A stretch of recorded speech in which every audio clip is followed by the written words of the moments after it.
let's get ready to start with 2025 NFL Brain Trust. Again, let's go over what we're going to be covering.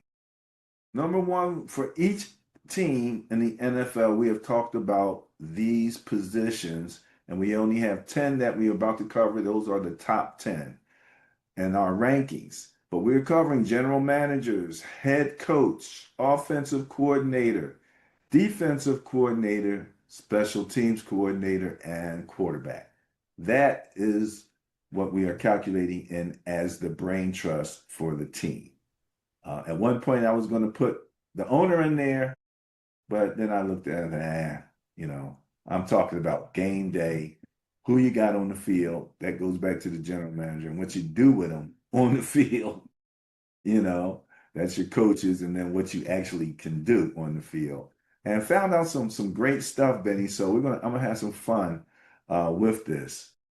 Let's start with the number 10 team, the Washington Commanders.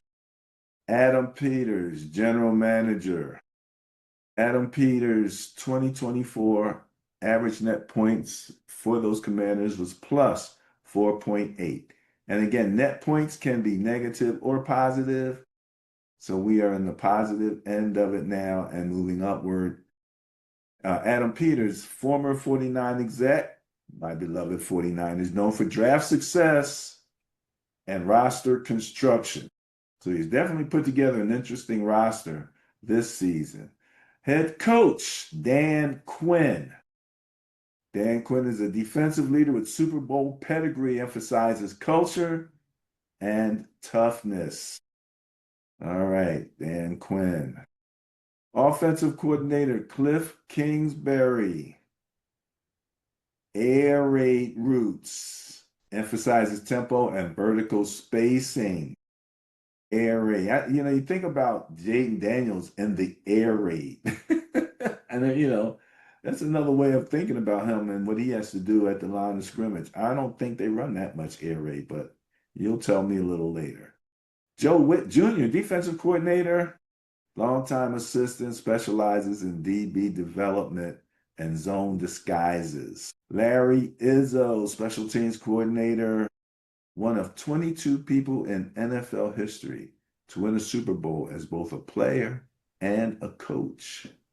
And Jayden Daniels, 2024 Offensive Rookie of the Year, dynamic dual threat with elite upside, who could be playing in the air raid as far as we're concerned. We didn't know it. We didn't know that he was looking for the green grass. Maybe that's why they were able to execute that deep bomb that won that game in overtime.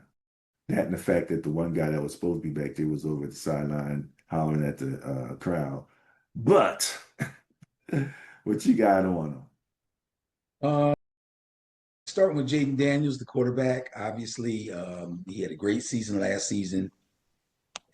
Including him into their offense really propelled them to a point where I doubt anybody was expecting them to go early on in the 2024 season, making it all the way to the conference championship. That was kind of crazy.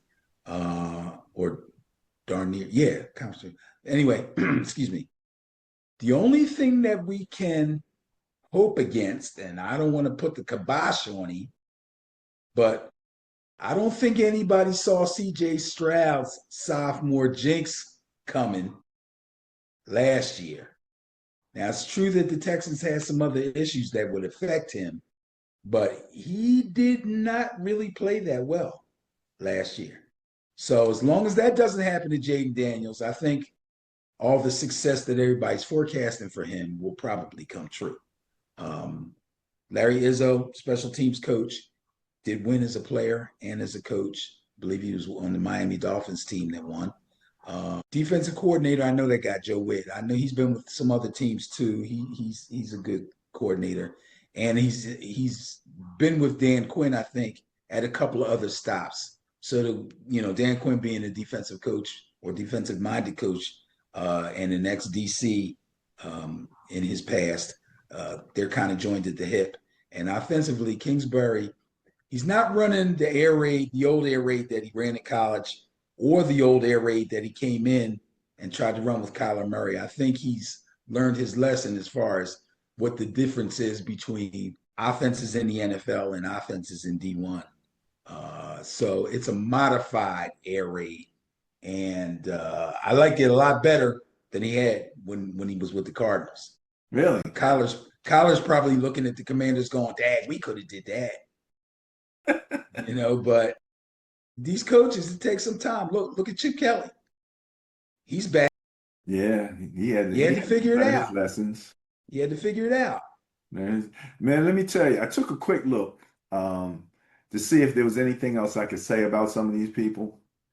And just real quick, Kingsbury. Now, you followed college a lot more than me, but apparently when he was with the Houston Cougars, he led the NCAA in nearly all offensive statistics, Mhm. averaging 50 points and nearly 600 yards per game. That But the is conference crazy. I think that was the old Southwest Conference or the old Big 12, and nobody recruited defensive players. Nobody did what? There was no defense being played. They scored 50 points a game.